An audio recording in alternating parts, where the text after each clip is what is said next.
Welcome to Tidbit Talkin. This series is just spewing out assorted thoughts about boatloads of entertainment media. Some ideas are serious, others not so much. There will be spoilers for the series currently featured, but generally only vague references to any other connected ones in a shared universe. Now, with all that out of the way, here we go.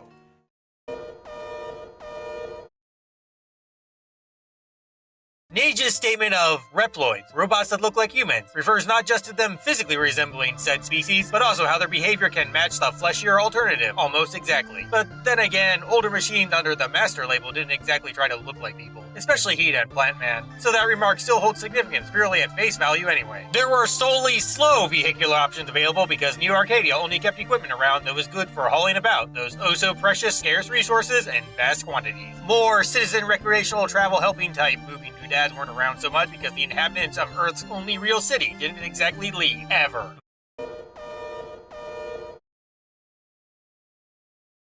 Vile's so focused on controlling the world's energy production because his dark sense of humor really enjoys attempting to force that suffering-filled immortality thing he's got going on upon everybody else. This hero-harnessed weather-changing device must have been developed by studying the Four Guardians' natural element-focused abilities, especially Harpuya's as he was recovering in the Resistance base during 03. Sir Sadistic Science Saver sent some sizable sturdy cyber slaughter during this introductory assault to taunt these mangy rebels over his hoarding of that precious energy everyone's been fighting for all these years.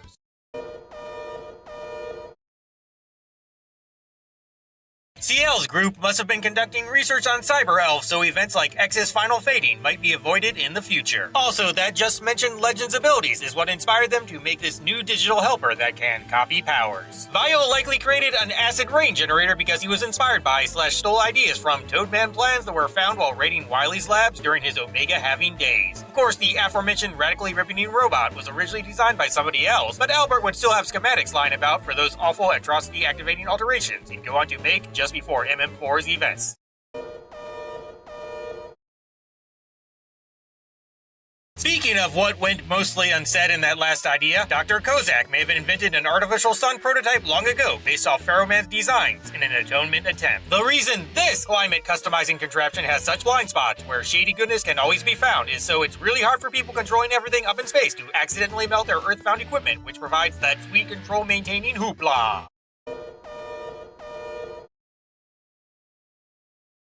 Self-growing vines and other botanical bionic bunk would have been constructed to help people prepare for events like when robots such as Cutman either malfunction or are reprogrammed as intentionally misbehaving doodads by certain repeat offense-addicted nefarious folk. Deals like that centipede caterpillar thingy over here got invented just in case the aforementioned auto-working fast-sprouting flora started acting not quite right.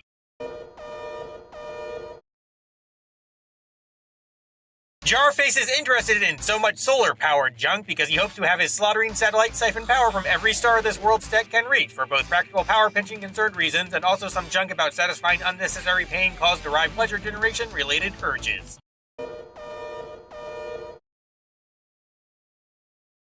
Moloids are only seen here because Vile needed something that's both waterproof and also extra capable of tremendously harming humans and the environment simultaneously.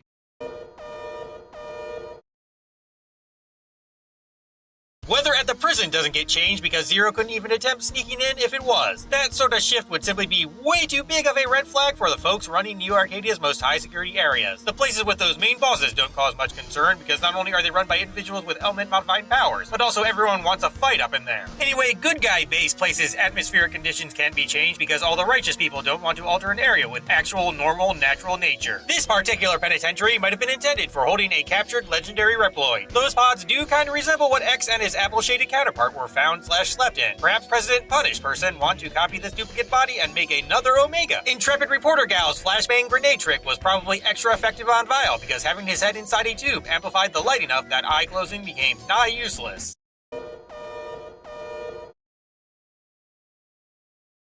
Item recipes being so vital and chips generally working quite differently is because Zero's body changed in a hack prevention-focused state initiating sort of way due to all that time he's running through cyberspace. Thus, old components stopped functioning pretty much entirely because of bad luck. This included most elemental might-creating ones, hence why more complex custom contraptions are needed this time around. Magnetic fields and storms are another thing the final frontier-dwelling big bad's got to worry about if he plans to move on to other worlds after destroying Earth. Perhaps he learned about how inhabited the larger universe is by looking at widely research focused upon Mega Man 8's event and thought going for Duo next would help keep his sadistic hunger adequately fed.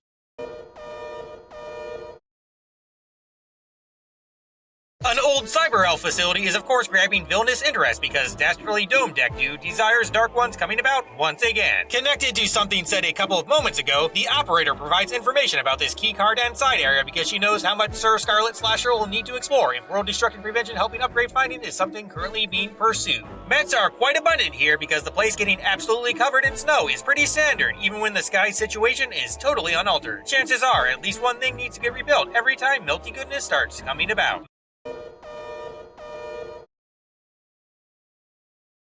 Vile would want tectonic plate disruption occurring to help prevent Zero from finding an unknown light capsule or some such that could potentially kickstart events, which would result in his blue bombing buddy getting revived sometime down the line. In a similar vein, Tech Kraken may have thought he'd be able to eventually steal info from Ultimate Usurper that would lead to him figuring out how Phantom could get resurrected.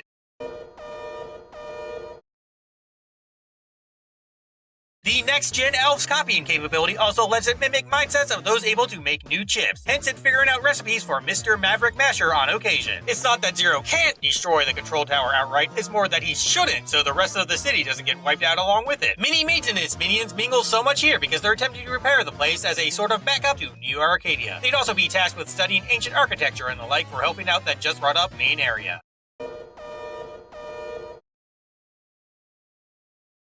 Vile most likely allowed those delightful resistance folks to tinker with their weather wizardry so much because not letting stuff happen up in space might draw attention upon the Ragnarok cannon's construction. Kraft took so long to blast his former boss and New Arcadia because the guy doesn't actually know how the weapon he's in works.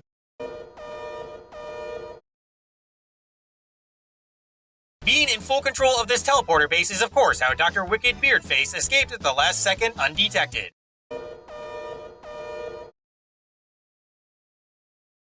Micro-mending machines are here because providing upkeep that prevents one from getting obliterated while warping is absolutely vital, and also really tricky.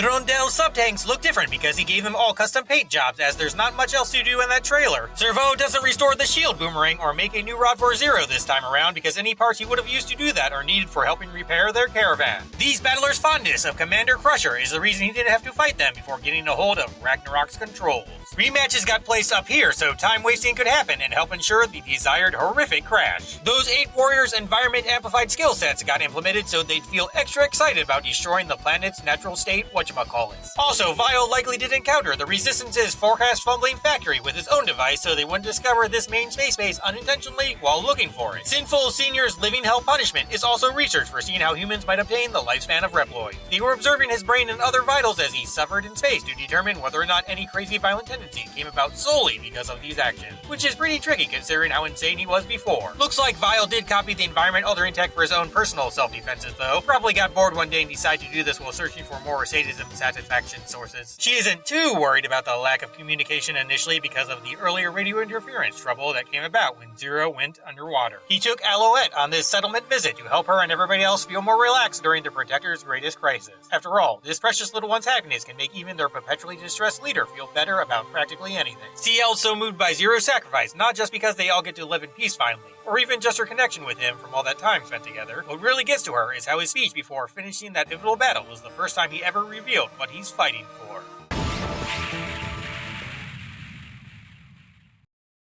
Endings are a pain, but all of you are fantastic. See ya.